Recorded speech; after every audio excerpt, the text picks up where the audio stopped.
So let's return to the game. Let's return to the attempt that you were making and see if we can understand it more clearly. Okay?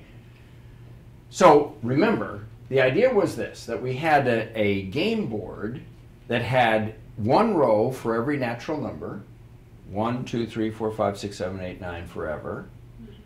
And every row consisted of infinitely many boxes. First one, second one, third one, fourth one, fifth one, forever. Okay? And then, Scott, you were player one, and your idea was that you would fill in a sequence of X's and O's in that first row. Mm-hmm.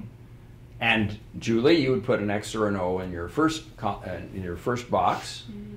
and then you would fill out the whole row 2, and then you would fill out just that second position, and you'd fill out the whole row 3, and you'd fill out the third position, and so on.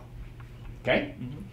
Now, the brilliant strategy you had was the win the lottery strategy. Mm-hmm. You said, okay, none of this business of passing the board back and forth.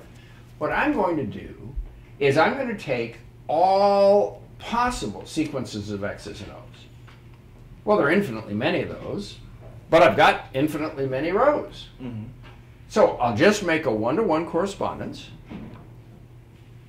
between all possible sequences of X's and O's, and I'll make a one-to-one correspondence with the row numbers, row number 1, row number 2. Mm-hmm. And so by row number 1, I'll put the sequence of X's and O's that I'm corresponding with it. Mm-hmm. By row number 2, I put the sequence of X's and O's corresponding to number 2. Number 3, I put the sequence of X's and O's, mm-hmm. and so on, and therefore have the idea of the buy every ticket strategy is that every single sequence of X's and O's would be corresponding to some natural number, mm-hmm. some row number.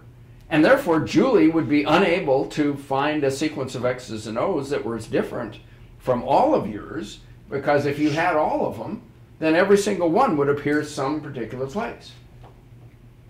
Okay? That was the idea. Mm-hmm. Mm-hmm. Now, did that buy every strategy work? Julie? No. No. And why didn't it work?